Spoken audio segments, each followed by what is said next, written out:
Give her this little bracelet with my compliments.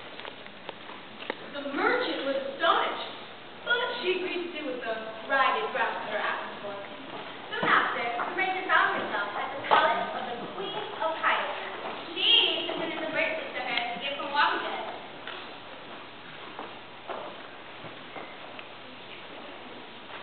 How lovely! Your friend must accept a gift in return. My servant will load a camel with the finest. When the merchant arrived back home, she brought the silk to the hut of Wali.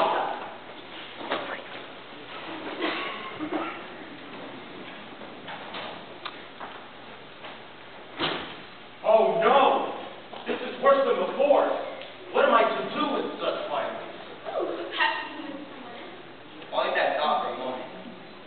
Tell me, in all the world, who is the noblest man? That is simple. It is a young king of Nektar.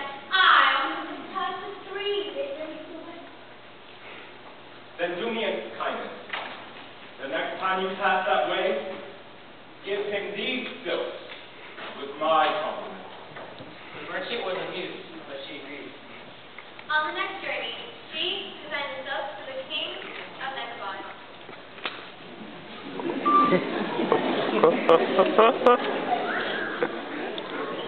A splendid gift!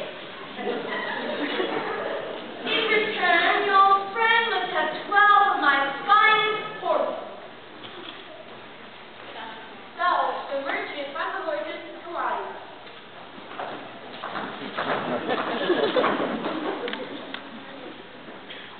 This grows worse and worse. What could I do with 12 horses? I know who should have such a gift. I beg you, keep 2 horses for yourself and take the rest to the Queen of Hyacinth. The merchant thought this was very funny. But she couldn't utter it. Her next visit to the Queen's palace, she gave her 2 horses.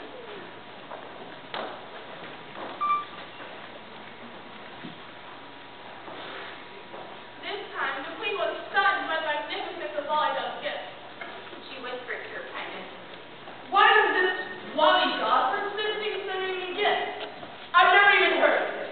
Why don't you discourage him?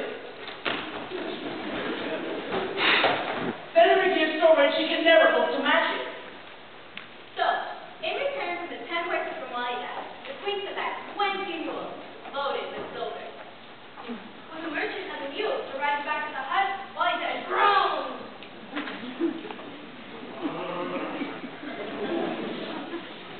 What have I done to deserve this?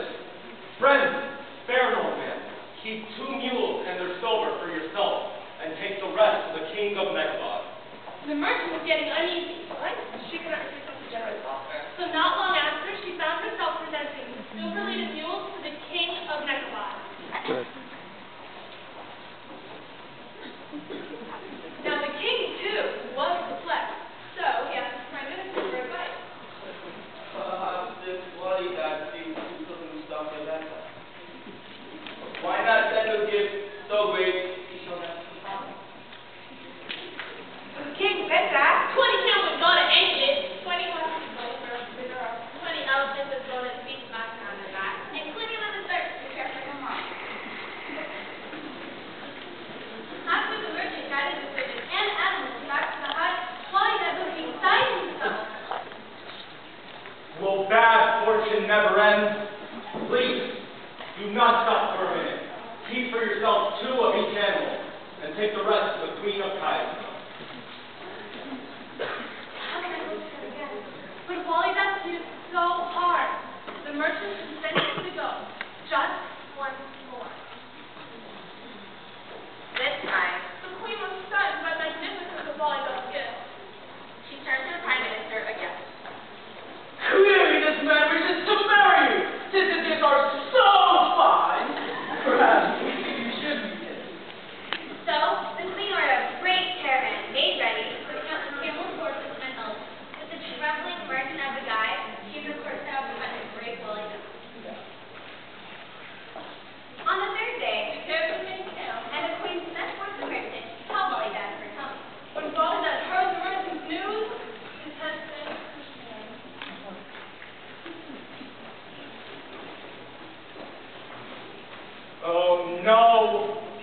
Now I will be paid for all my foolishness. I brought shame on myself, on you, and on the queen. What are we to do? I fear we can do nothing. The merchant headed back to the caravan. The next morning, Wali rose before dawn. Goodbye, old hut. I'll never see you again. Dale started down the road, but he had not gone far when he heard a voice.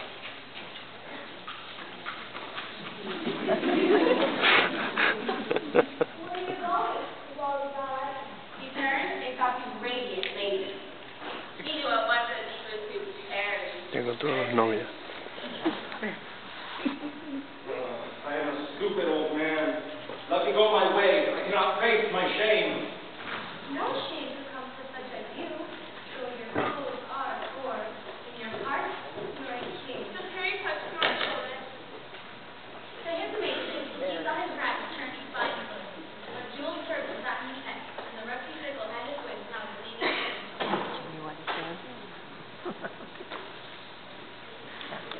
Return, Wali God, all is bad, which is he. Wali looked behind him, where his hut was built, a splendid palace sparkled in the rising sun. In shock, when he turned, the parrot had vanished. Wali hurried back along the road. At the end of the palace, the guards stayed with the Servants bowed and rushed here and there, preparing for the visitors. Why I wandered through countless rooms and tasting out riches and onto the mat. Suddenly, three servants ran up. A caravan from the east! No, I'm caravan from the west. No, a caravan from the east and the west! Ruler Wali rushed up and two caravans off to the palace. Coming from the east was the queen in a jeweled litter. And coming from the west came a king on fine horse. Wali said, hurry to the queen. We meet at last, my dear Wali God. But who was that magnificent king?